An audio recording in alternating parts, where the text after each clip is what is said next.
Shabbat Shalom Mishpacha. This is Rabbi Simon, and we are here at another Sabbath lesson in the new year 2024. Okay, before I give you the notices, and then we'll start with our lecture. So on the notice front, as you know, that there's only one family that we are supporting at this moment in time, and I have to pay the fees of the children that are in school and buy their ration at the end of this month. We are almost at the end of the month. So their fees, just to make you aware, their fees is around $100, and their food cost is also around $100. So about $200. Let's just say $200 to $300. Of course, there's bills as well.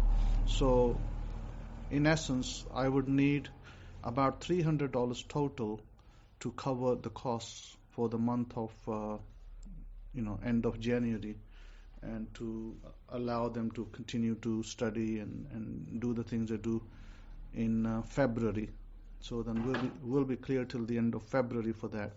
So those of you who would like to assist and donate, please send the money via PayPal, or if you have my account, you can send it to my account, etc. And I'm grateful for that. And I think we'll continue moving forward. We'll continue to just support this one family. Now that's where we are with this. And those of you who haven't paid your tithes, pay your tithes, pay your zadaqah, because that is what's commanded to be in Torah. And also, you want to bless yourself. So you want to, in order to bless yourself, you have to circulate your money, and God has commanded that you circulate 10% of your tithes and 10% of your sadaqah in order for you to be blessed. Okay, so that's the command in the Torah. I don't normally say that, but I think I need to say that so that you're aware that you need to be in check. Okay, now the things happening around the world. As you know that I did give you a little interpretation of Jeremiah chapter 49. I gave you an interpretation of 49:20 to 22, how a people totally unknown will arise and they will cause havoc. And it is quite interesting to see that the Yemen people can arise and can block the route of the ships coming into Israel, and also they can block the ships, that are coming out of the Suez Canal. Now, what is the repercussion of this? I think that many of you don't understand the repercussions. Number one, a people totally unknown, and this has never ever happened in history. This did not happen with the Roman Empire. This did not happen with the Persian Empire. This did not happen with anybody. But here is key.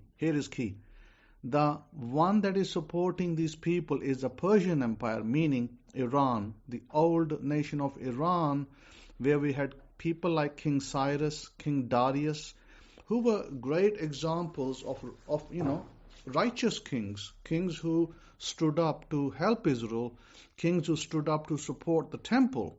So there is no way in history, there is no way in hell, as they say, that I will ever stand and say that Iran is a bad country. I'll never do that, simply because of what the ancient kings did for our people. I cannot stand up and say that they are evil, because they have not done anything in my book that says that they are anti-Torah or they made Torah violations, which they haven't. But however, I will tell you this much, that God has a hand on every nation. God has a hand on the Iranian nation and their people as well.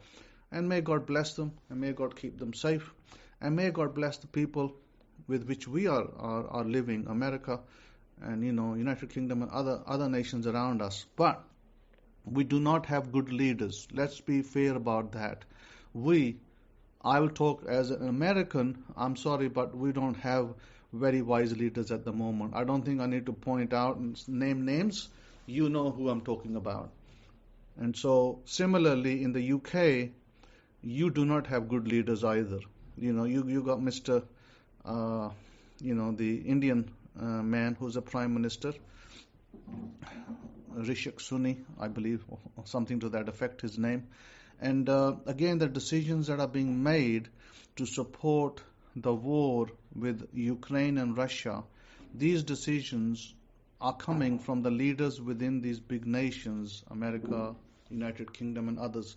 Now, notice that I wrote in my book several years ago that the only two nations that will stand together, only two nations, and you can go and pick up those books in Amazon and you can read them. It says UK and United States. Now, tell me, 20 years ago I wrote that stuff down, and how is it possible that today those two nations are standing together?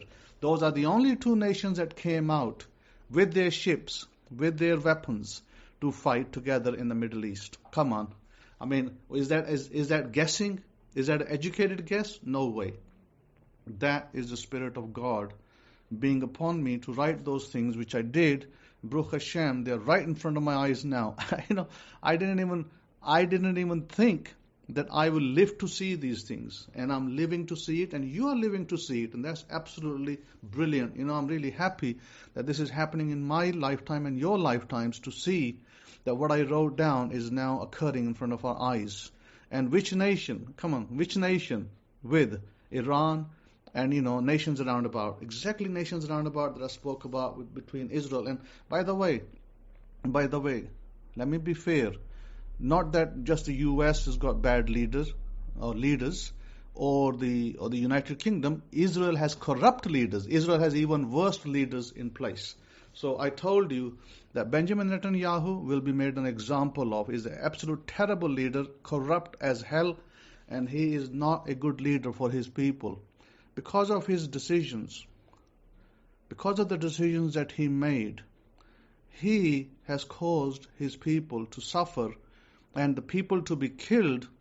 The people who were abducted or taken away or held at ransom, those people should have never died. But we know that a lot of those people died, and unfortunately. So I'll just leave it at that, and the rest I don't want to make any more comment than that. Benjamin Netanyahu not just has to go, he will go, and he will be removed from power, and another leader will be put in place in that nation. Now, coming back to here, what is the repercussions of this? The fact that the ships that were going through the Suez Canal or Egypt and are not able to now, and they have to do another route. So the other route that they have to take, by the way, is a route that has to be more, it extends the days anywhere between 5 to 15 days. Let's just say 15 days. The other route that they have to take is 15 days longer, and it costs more money. In other words, the goods that have to go into Israel or in the nations that are around about there, where they're trying to take, the ships are trying to take, the ships will have to take a longer route, which means they'll charge more carriage. Already the ship companies are charging 44% and above carriages now. And then there is also another factor that many of you may not know, is that when the ships pass through the Suez Canal and Egyptian province, they have to pay taxes to cross. And Egypt is going to lose $2 billion worth of taxes. Think about that. So this stoppage, these people in Yemen, the fighters that are fighting, the Houthis, because of their caused disruption in the Red Sea, and isn't it interesting? Book of Jeremiah mentions the Red Sea by name. It's very interesting. And so the Red Sea disruption is going to cost the Egyptian government. Egyptian government's not at war, by the way. They're not fighting nobody. But they're going to lose $2 billion of revenue as a result of that. Many billionaires are going to go down in history, probably kill themselves or commit suicide or lose their business because their ships were targeted in the Red Sea and destroyed. And I pointed out Revelation 18. By all means, go read it. Then assess for yourself what I'm saying is true or false. So that is the birthing pains that we are beginning to see. Now, these things we are meant to see before the restoration of Israel. The 12 tribes, by the way. Not just the 10 tribes, the 12 tribes. So that is yet to come. Okay, so that's the brief. I don't carry over too much. It's very exciting, very interesting to see that these things are happening in our time. Very exciting to see that when you read the Bible, it comes alive. Wow, these things are happening.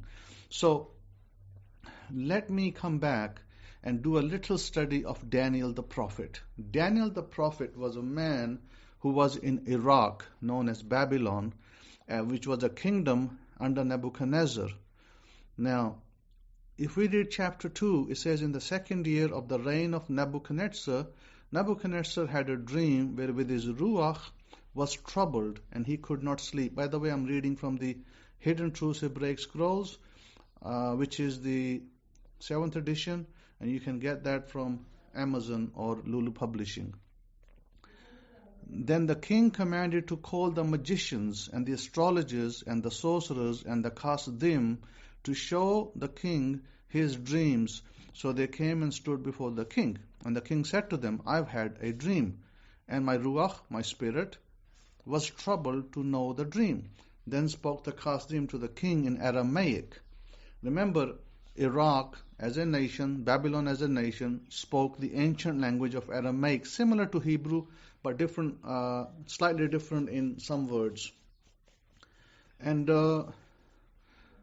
he says, O king, live forever. Tell your servants the dream, and we will show the interpretation. The king answered and said to the Kasdim, the thing is gone from me. If he will not make it known to me the dream and the interpretation of it, you shall be cut in pieces, and your houses shall be made a dunghill. Now, so the king is getting a dream. Every night is getting the same dream. He's basically seeing a statue. Okay, we'll look into the statue in a minute. The thing that is happening is this: that the astrologers and so-called people who claim to be wise in his kingdom, they come to him, he calls them, and they are saying to him, first tell us the dream. He's saying, no, you tell me the dream. You're supposed to be the wise men. Why do I have to tell you? You have to tell me what dream I saw. So they are asking, the king is asking them to look into the unknown, like into the, the world that, the virtual world, or what I should call the quantum world, where the king is having his dream, the quantum interpretation, and none of these people is able to do it because they want to first know. Then they speak about this man, that this Daniel, who is in the kingdom, and then Daniel is called upon. Daniel is called into the kingdom, and then Daniel goes and meets the king. And it says, then in verse 16, in chapter 2 of Daniel, then Daniel went in and desired of the king that he would give him time, that he would show the king the interpretation. Then Daniel went to his house and made the thing known to Hananiah. Hananiah was there, Mishael and Azariah, his companions. They would desire mercies of the Elah of Shamaim concerning the secret, that Daniel and his fellows should not perish with the rest of the wise men of Babylon. Then was a secret revealed to Daniel in a night vision. Then Daniel spoke, blessed be the Elah of Shamaim. Elah is a Aramaic word for God. Okay? Elah. Ilah is where we get the term Allah. Allah, of course, is another name that is used by the Muslims. But Ilah is a term for God, singular. Allah is a derivative of that. Then we have Elah. Elah is the plural form. Elohim. Elohim is the plural form of Elah, which means the same thing as God. Daniel answered and said, blessed be the name of Elah forever and ever, for wisdom and might are his. Now, the God of Abraham, the God of Israel, showed Daniel the interpretation of the dream in a vision. So note, interestingly, I want you to note very carefully that when you seek an answer from God, when you're seeking an answer and you say, Lord, or however you term term to God. You might say Abba, you might say Lord, you might use some other term. So you say, please give me the answer to such and such. Okay, you can ask that. And then God will usually, God may not speak to you directly, but He will speak to you through a vision and a dream. So therefore, those of you who are looking for answers from God, you should always hold a notepad and a pen beside your bed. Keep it beside your bed, so if you're looking for an answer from God, that when God gives you the answer, what you want to do is immediately get up. When you get up from your sleep, you want to immediately write down your dream or the answer that you're asking, because there may be many layers to that answer and you may not understand it. So in order to get the answer understood, you want to write down all the details, and then you can present that details. Either you yourself will know, or maybe you bring it to somebody like me and we're able to reveal the dream to you. And so here it says, and here in verse 23, give thanks to God. I thank you and praise you, O you Elah of my Ahwat, my fathers, who has given me wisdom and might, and have made known to me now what we desired of you, for you have now made known to us the king's matter. So Daniel then goes into Arioch, whom the king had appointed to destroy the wise men of Babylon. So he went and said thus to him, destroy not the wise men of Babylon. So Daniel was the one responsible for saving the wise men of Babylon. Isn't that amazing? He saved them all, otherwise they would all be killed. And he says, bring me before the king, and I will show the king the interpretation. Now Daniel didn't say to the king, hey, you tell me first, then I will tell you. Daniel said, I will tell you. I will tell you the dream's interpretation. You don't have to tell me what you saw. I'll tell you what you saw. So he goes to the king, and it says that Daniel's name, by the way, Daniel's Babylonian name was Belteshazzar. He says, are you able to make known to me the dream which I have seen and the interpretation of it? So the king, Nebuchadnezzar, asked him. And Daniel says verse 27, Daniel answered in the presence of the king and said, the secret which the king has demanded, the wise men, the astrologers, the magicians, the soothsayers cannot show to the king.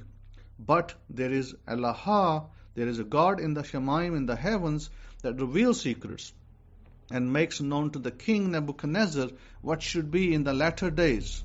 Now remember, this was not to happen in Iraq at that time. This was in the future, many, many years down the road, meaning times that we were going to be alive.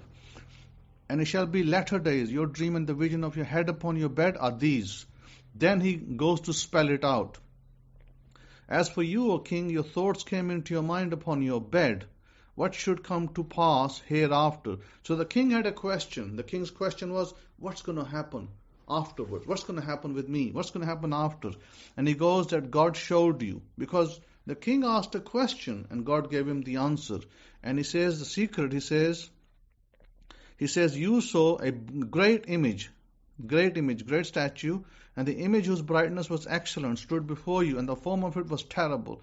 The image's head was of fine gold, breast and arms of silver, belly and thighs of brass, legs of iron, his feet part of iron and part of clay. You saw that a stone was cut and without hands, which smote the image upon his feet, that was of iron and clay, and broke it in pieces. Then was the iron, the clay, the brass, the silver, and the gold broken to pieces together, and became like chaff. And so on and so forth he goes. And he says, you, O king, are a king of kings, for the Elohim of Shemaim, God of the heavens, has given you a kingdom, power, strength, and glory. And wheresoever the children of men dwell, the beasts of the field, the fowls of the Shemaim, has given into your hand, and has made you ruler over them all. Listen, this is very important. A lot of you may not even know what that means, and I will spell it out for you. Here, first, Daniel tells Nebuchadnezzar that he's seen a massive statue. Statue, is made of gold, then silver, bronze, iron, and clay. Iron and then iron and clay. The feet are iron and clay, legs are iron, and it talks about the belly area, silver, bronze, then silver, then gold, and going backwards. So here, the first part of the part of the head is, of course, Babylonians themselves. That's the Babylonian Empire. After the Babylonian Empire, will become the Medo-Persian Empire, which is the silver. Then will come the bronze, the Grecian Empire, which was, remember, the person of Alexander the Great and likes, and Antioch and all the others that came into Israel afterwards. Then we have Rome that came to Israel. Then we have Islam that came to Israel. Remember, all these nations conquered Israel section by section, time by time, and they ruled over Jerusalem. And it says the rest of the dream was that a rock would come out of the mountain and it would smash the feet, and then the entire statue would be smashed.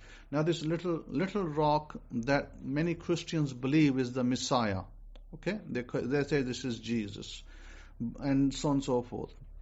Now the stone represents the kingdom of God, hence the world will be ruled by God. Now, by the way,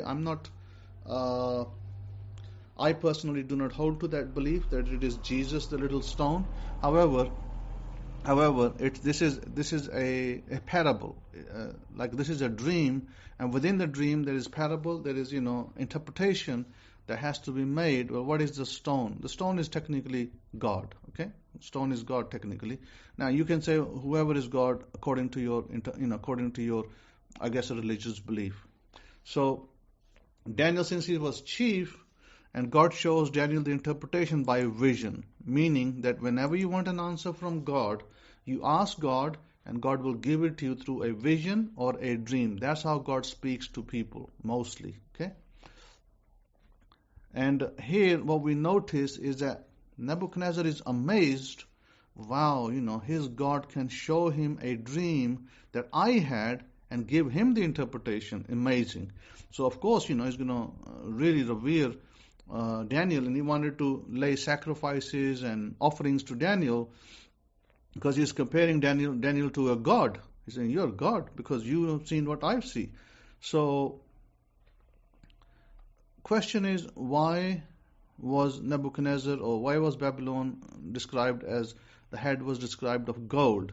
The reason for that is the head was described as gold because gold is a more refined metal than the rest of the metals shown in the dream. So we note that as metals move down in the statue, the dream, the strength increasing, but the refinement decreasing. Notice that. This reveals that the kingdom led by Nebuchadnezzar, its power came from a more refined source, because Nebuchadnezzar had power over animals. Because it says that we read in the scripture that the fowls of the air and everything was under his control. So he had power over animals, like horses would not bray, and they would listen to him, and he would command birds not to fly, and they would listen to him. It's also known and written in the ancient Jewish books that Nebuchadnezzar was of a short stature, short height, and he was able to ride lions as well. And so we notice that here, the Rambam writes and says that, talking about why would Amalek have to be destroyed and why Amalek attacked Israel, etc., etc., because Israel represented the nation of God, and so by attacking Israel is technically attacking God. So God says Amalek will be destroyed forever. Now, is Amalek in Israel? I'll let you answer that question for yourself. I've given you a little clue that who is Amalek, and so something to think about. Rambam writes that idolatry is foolish, but from Enosh's time after Adam, they said that Hashem created the universe and the objects, and they said if we are going to worship Hashem, we might as well worship the moon, the star, the sun, and everything else. This was, of course, Avodah Zarah, idolatry, that the Gentiles started to do. Non-Israel recognize idolatry, but they do not give it up. You can see that in many places in the Tanakh, in the Hebrew Bible. Israel was regarded by the non-Israel or Gentiles to have had secrets to get to that God that you cannot see, touch, or feel. So they would say, we somehow managed to connect somehow, but we cannot. So they would say that maybe we'll try to connect to God, but we can't. But Israel's people can connect to that God. And so in Daniel 9:2, the prophet Daniel, who reports that he had read about the prophecy of Jeremiah, that it will be 70 years before the restoration back to Jerusalem. Okay? So which tribe was Daniel from? Daniel was from the tribe of Judah. Okay. So who is Daniel paying attention to? In the book of Daniel in chapter 9 verse 2, he's paying attention to the prophet Jeremiah. Why the prophet Jeremiah? Why is Daniel, himself a prophet, has written a book and considered to be looking at the prophet Jeremiah? Remember what I told you. God has placed the Levites right in front of everybody else. So why the prophet Jeremiah? Because he was a Levite. So even Daniel, who being a prophet and a wise man, who had conversations and through visions with God, even he follows a prophecy of Jeremiah the Levite as truth. So what does that tell you? Levites are placed in your midst so they can tell you the truth and they can teach you so they can lead you to success in your life. So this shows that even the tribe of Judah had much respect for the Levites. Now, in chapter 3, it says that the height of the image was 90 feet tall and breadth of it 9 feet. He set it up in the plain of Durra in the province of Babylon. So, this was 60 amos or 90 feet tall, around 9 foot wide. That is about 12 stories tall. By the way, 12 stories tall as a building. It was in the province of Durra. Now, what's the significance of Durra? We'll look at it. The Gemara says that the breadth of the 9 feet won't be sufficient to hold such a width. So it suggests that would put it up and it would fall, and they would put it up and it will fall, and they had to get more gold to put it up each time. They said they got the gold from Jerusalem. Listen to this carefully. They said they got the gold from Jerusalem to pour around the idol or this image to hold it up. This is how the gold from Jerusalem was reduced in size by the Babylonians. So they stole or they took away all this gold that Jerusalem had to build its statue.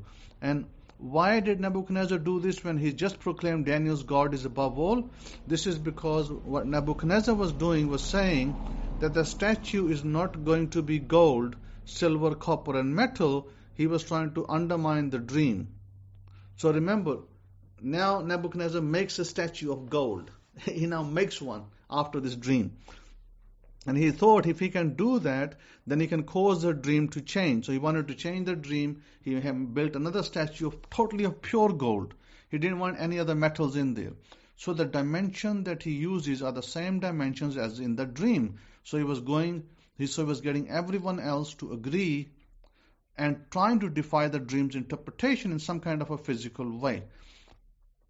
He was following a similar route that Balaam, remember Balaam with his donkey, suggested earlier that in order to defeat Israel, you have to get them to sin or violate the Torah. So he wanted to get the Jews there to violate the Torah by bowing down to an idol so that God would not restore them back to their kingdom. He reasoned that Babylon would remain great. In other words, he thought to himself, if I make this whole statue of gold, my statue, if I get them to bow down to it, God will be very displeased of these people and he won't restore them back. That was a sinister plot that Nebuchadnezzar had made.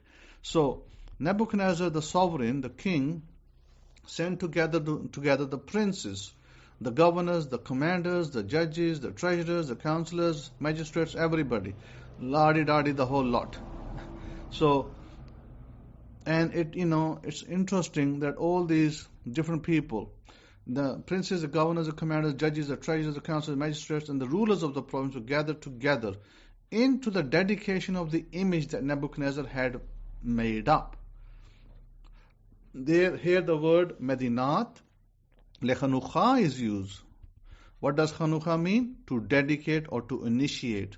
That's where the word, when you talk about Hanukkah really means to dedicate. So Hanukkah really, the real Hanukkah, is not the real Hanukkah. It's not in December, not the way the Jews celebrate it today. I'm sorry, it's not that way.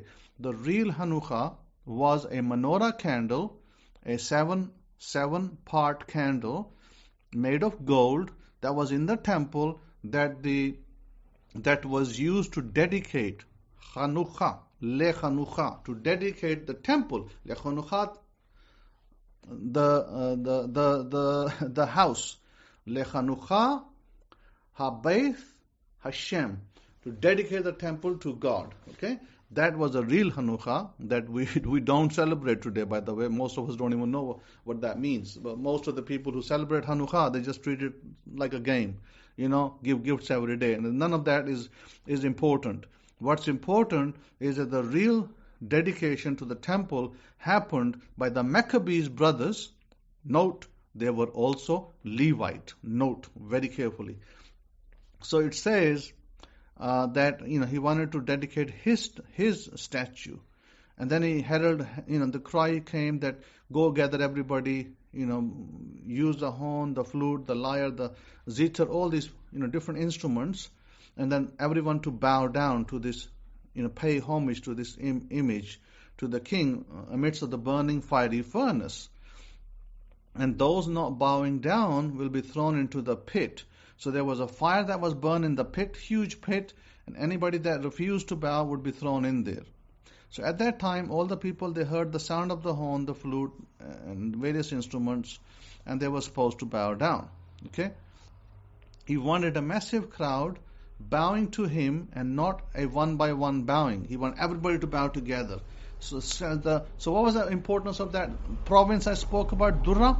Well, the statue was located in the valley of Durra. This was the same valley where several years earlier, after the Jews were taken into exile, there were some Jewish men, extremely handsome spiritually.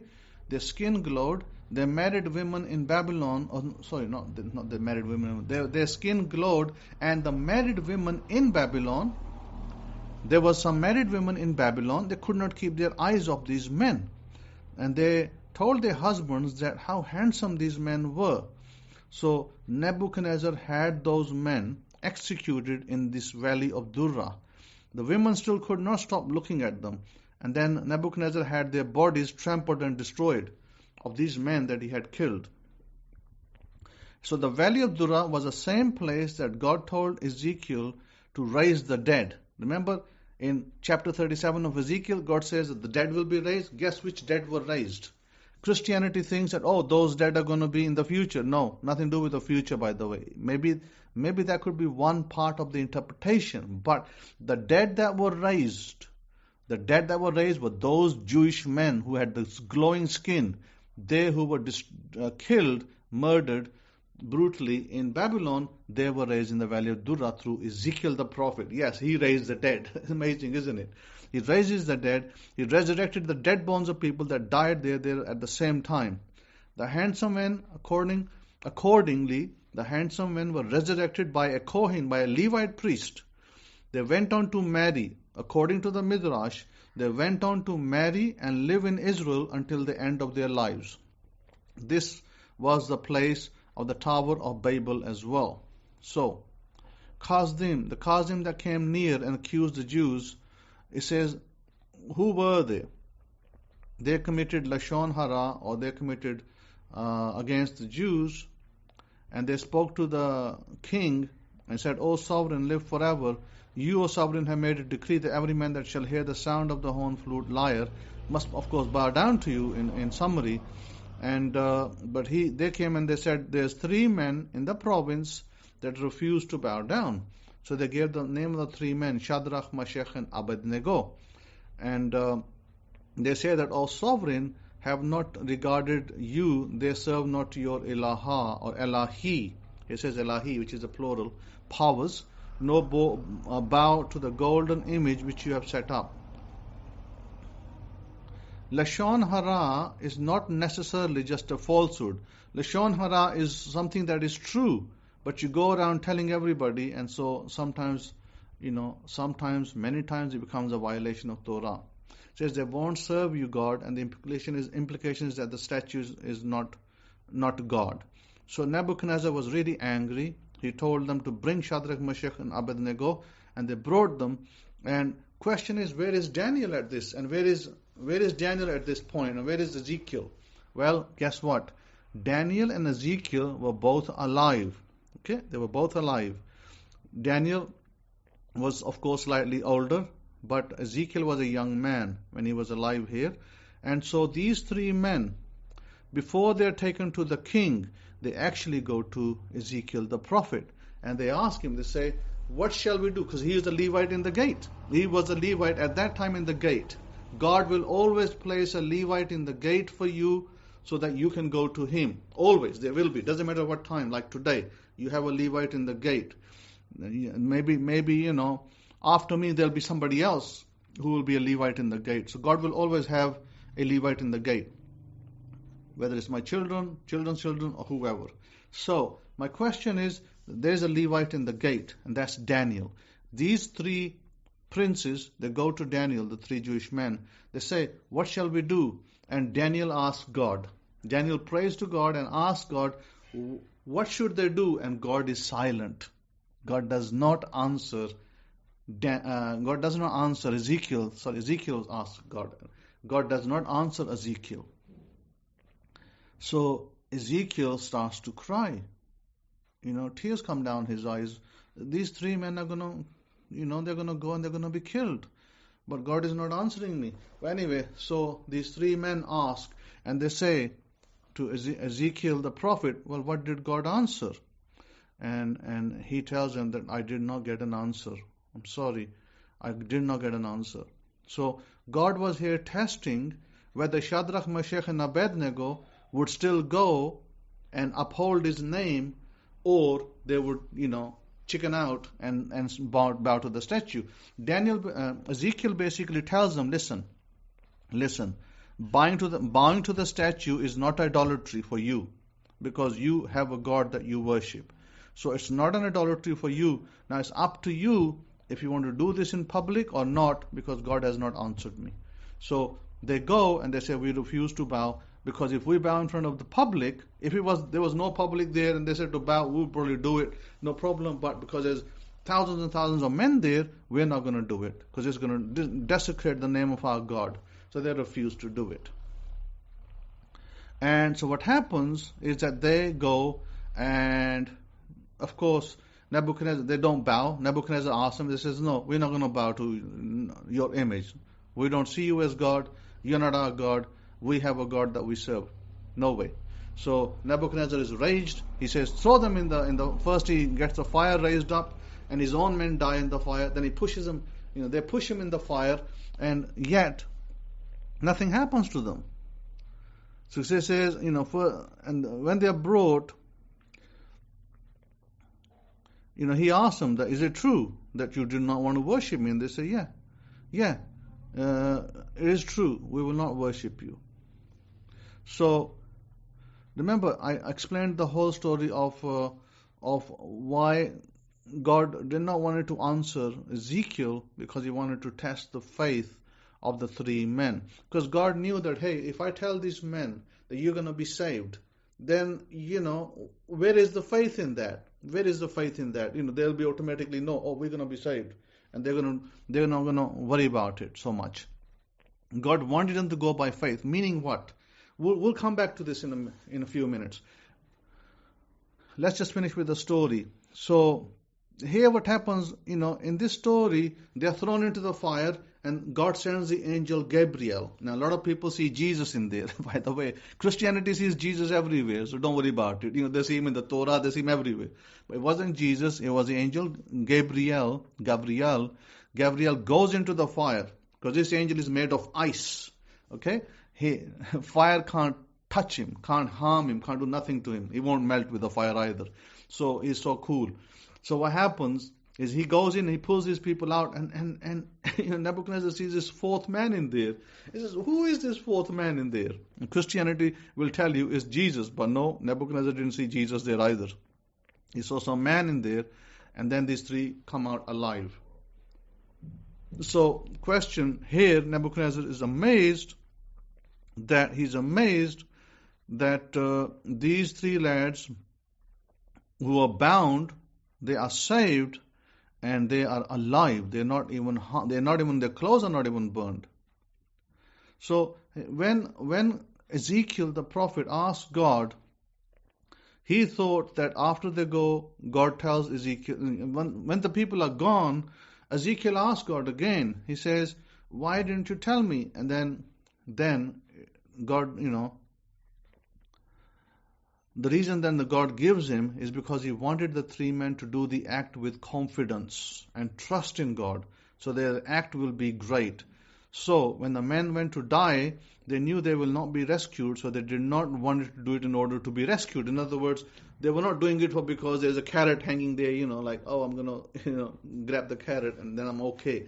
So what is the point of the faith?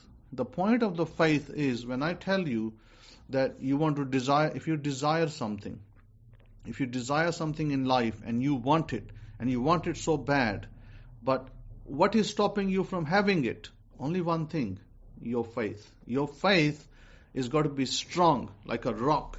If your faith is strong like a rock, you're going to get that thing that you desire. If you desire to buy a car, if you desire to have a job, you desire to have some of money, all of those things are extremely possible. But let me give you a little trick. I'll give you a little trick today before we end the lecture. The little trick is this. When you desire something, believe that you already have it. That's the trick. How do you believe that you already have it? Well, let's say that you want to earn $200,000 a year. And the way you're going to get $200,000 is not by doubting, oh, I don't know if I'm going to get it. Oh, I don't know if it's going to happen. Oh, I don't know if I'm worth it. Oh, I don't know if I'm able. No, none of those things. You got to tell yourself, I am already earning $200,000 annually. By the way, some people make $200,000 in a month. Just to give you a little heads up on that. So don't think it's such a big, huge stretch. No. I know some people who make $200,000 in less than a month. So again, don't think like that. Once you set your goal, you've written it down, you establish it, you want 200,000 or whatever it is, then you have absolute faith as steel. No one can change it for you. You're going to get it. And you start the trick, the tip. Here's a tip. The tip is you believe that you already have it. What does that tip mean? It means that you, in your mind, in your brain, you tell yourself, I'm already earning 200,000. Hey, you tell it to yourself. And somebody else might say, you're gone insane. You're lunatic. No, doesn't matter. If I said to somebody, hey, see those plots of lands over there? Those plot or that building over there, I own that building. They might laugh at my face. You stupid or something? That building belongs to XYZ. And I say, no, I don't care. It's mine. That building is mine. I put a claim on it. If I put a claim on that building, I am going to get that building. Question is time. When? I don't know the time, but I'm going to continue to believe I'm the owner of that building. Listen, Neville gives a story. Neville gave a story of a man who was passing through a building, basically it was a business. He passes through a business every day going for his job. He was working for somebody, and he passes through this business, and he sees his name on that building, in his imagination as he's passing. He sees his name on that building every day. And when he sees his name there, then he continues to do that. For how long? For 2 years. For 2 years, this man in America continued to see his name on a building. And 2 years later, a man comes to him who buys that business. And he says, hey, listen, I've come out of town. I don't live in this state and town. I want to buy this business, but I don't have the time to be here. I want to buy the business and put it in your name. And you run it for me. And you give me you give me the share of the profits. And the man ended up having that building and his name did go up on that building, by the way. Yeah, after 2 years, his name came up on the building. His business was bought by somebody else's money, but the building was in his name. And the man tells the story of how his family ran that business for several years, and they amassed a wealth of, $800,000 or something before they sold that building. And that was, by the way, that was one of Neville's relatives. So yes, it's very doable. Yes, it's very doable. If you believe, if you put a claim on something and you say, this thing belongs to me, it is mine, and your neighbor or your friend might laugh at you, say, are you an idiot? Hey, stupid man, stupid woman. Hey, that doesn't belong to you. That belongs to that, Jack over there. And you say, no, that belongs to me. I put a claim on it. And I believe that it is mine. It is mine. And you continue to believe, and God will give you, God will make the way for you to have that. That is the tip. The tip is, if you want to earn $200,000 annually or more, then you believe you're already doing it. You tell yourself, I'm already doing it, and you write down. What do you write down on your notepad, on your journal? You write down what things I want to buy. I'm already making $200,000. I want to buy a new laptop. I want to get a new iPhone 15 Pro Max. I think I'm going to maybe buy a house as well. So, that's the kind of things you should be doing. Listen, there is wisdom in what I'm teaching you. So, I'm not like the rest of the pastors out there. Believe in Jesus and you're going to climb the mountain. No, I'm telling you of reality. This is the reality of the Torah. The Torah is king. The Torah is always going to be king. Doesn't matter who comes and who goes. Our Torah is going to stand the test of time forever. Forever. And if you don't believe me, you go to the book of Nehemiah, I believe. The book of Nehemiah talks about at a time, there was a time, then the book of Torah, I wouldn't say it was lost, but it was just, it wasn't available to them, or something happened during some era, because the Israelites were, all over the place, and they didn't have, at some point the book was misplaced, okay, because it was misplaced, and then there was a time, then the book was found, and guess who came and read the book? The book was found in Iraq again, the same place, and it says in Nehemiah 8. Verse 8, it says, they read from the book, from the Torah, from the law of Elohim, the law of God clearly, and they gave the sense so that the people understood the reading. In other words, the Levites came and they read the Torah that was missing, and they found this book over there, and they read it, and they gave the interpretation to the people, and the people were amazed. Wow, this is what the Torah tells us. So I am telling you today, I'm telling you that you can have what you want. You can put a claim on it. Put a claim on it. I don't care how much that building costs. I don't care how much that business is. You put a claim on it that belongs to me. You see your name over there. See your name over there every day. And you are going to get that. Whatever salary you want to make, believe that you have it. Believe it. That you have that salary. Whatever it is. And it's going to come to you. God's going to make the way. Universe is going to conspire to bring it to you. You're going to have it. You're going to get that salary. Whatever you desire. But remember this. In order to make it to that, you got to be faithful. Faithful to God. How? Give your tithes. Give your zadaqah. Be faithful to God. Be faithful. Show Him your faith. Show God your faith. Hey, Lord, God, Abba, I'm faithful to you. I've been always faithful to you. God says to support the Levites in the gates. To support your Levite in the gate. Are you supporting the Levite in the gate? Ask yourself that question. Are you? If you are, then you're faithful to Elohim. You're faithful to God. God is going to bless you tremendously. God's going to give you what you desire. Continue to believe. Continue to follow. Continue to believe, and you're going to get what you desire. I'll write it down for you, that you're going to get what you desire. But remember, I gave you the tip. Believe that you already have it. If you want $200,000, $300,000, $500,000 annually, believe that you have it. Believe that you already have it. Then what are you going to do with the money? Write down what you would like to do with the money. What would you do? Buy a gift for the parents, buy a gift for your sister, or whatever. So that is the ending of my lecture. My ending of my lecture is have a wonderful Sabbath, and also most on top of that, I want you to believe that God is going to give it to you. I want you to believe that, and I want you to continue to imagine that you have it already. In other words, it's not coming, it's not that, is he going to, don't ever ask yourself the question, is it? Don't say, is it coming?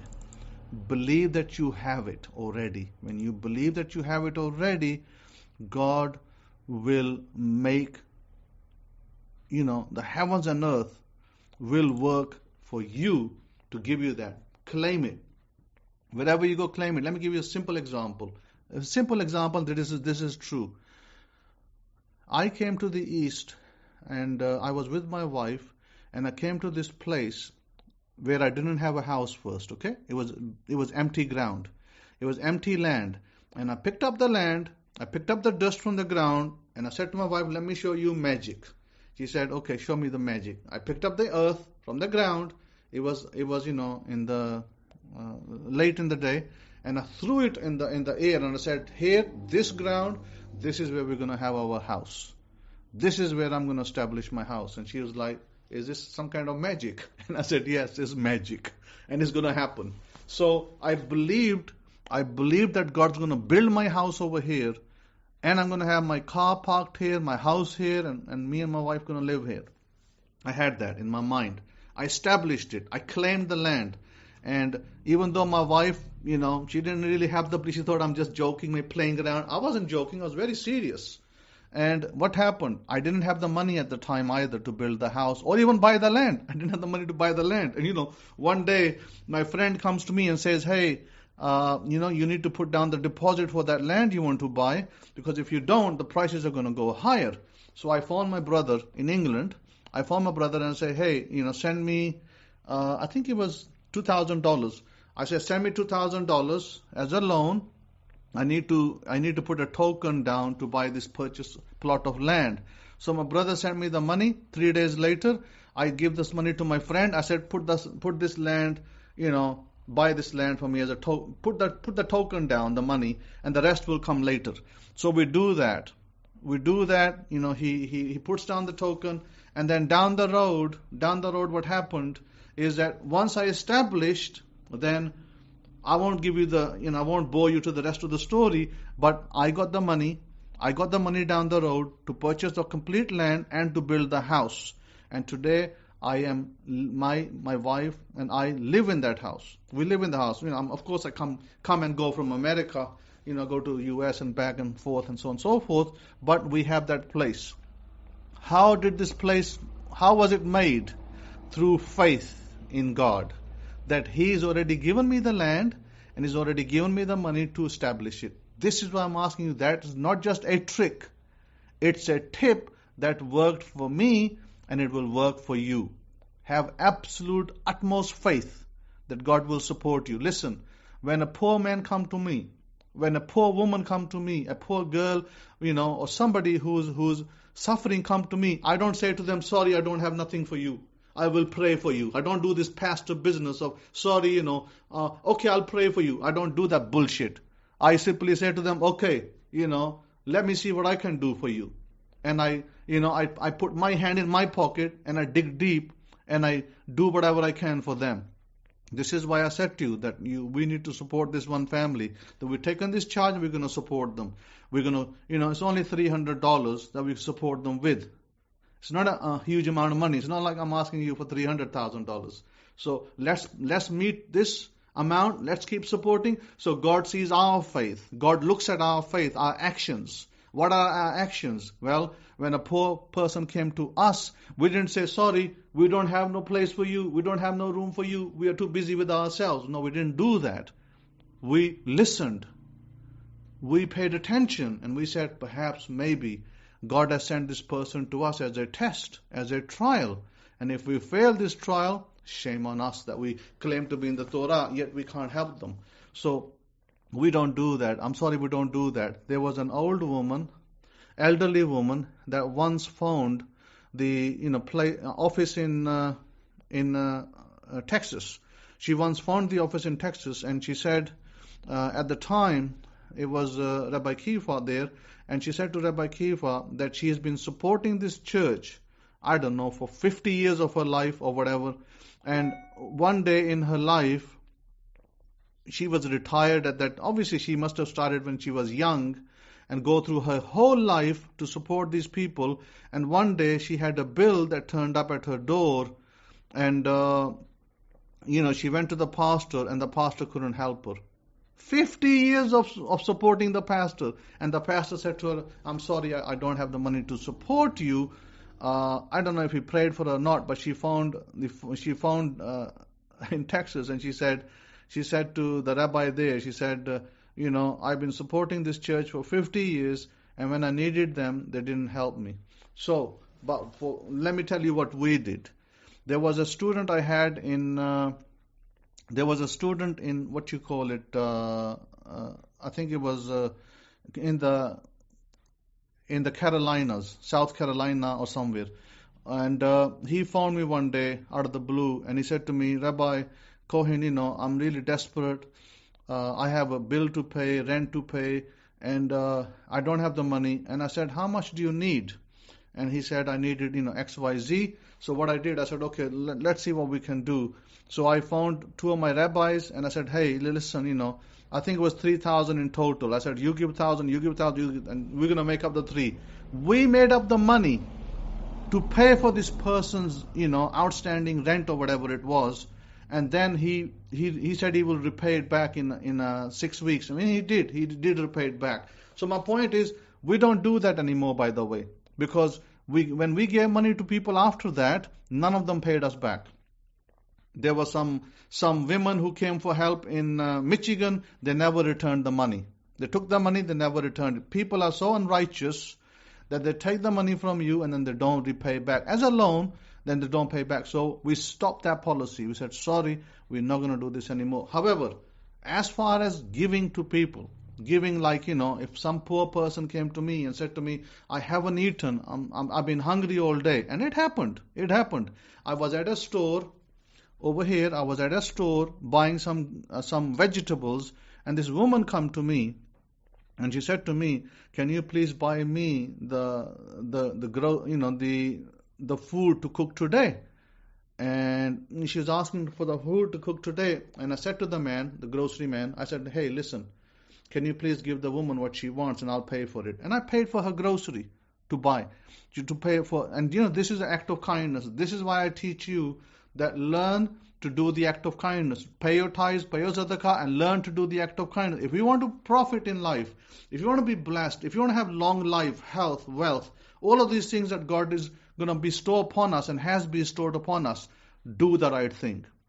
If you do the right thing, there is no way in heaven or on earth that God will not do what you ask. But be faithful. Be faithful and God will be faithful to you. Never doubt. So believe. Put a claim. I don't care if the building is worth $10 million. Put a claim on it. This building is mine. I see my name on it. Continue to believe. Continue to see your name on it. And God will give you that building. That's how gracious, that's how merciful our God is. So Baruch Hashem, thank you for listening to me. Have a wonderful, wonderful Sabbath. And the following week. Until next time, may you all be blessed and protected and nourished by the God of Abraham, Isaac, and Jacob. Baruch Hashem. Shabbat Shalom. Shalom, shalom to you.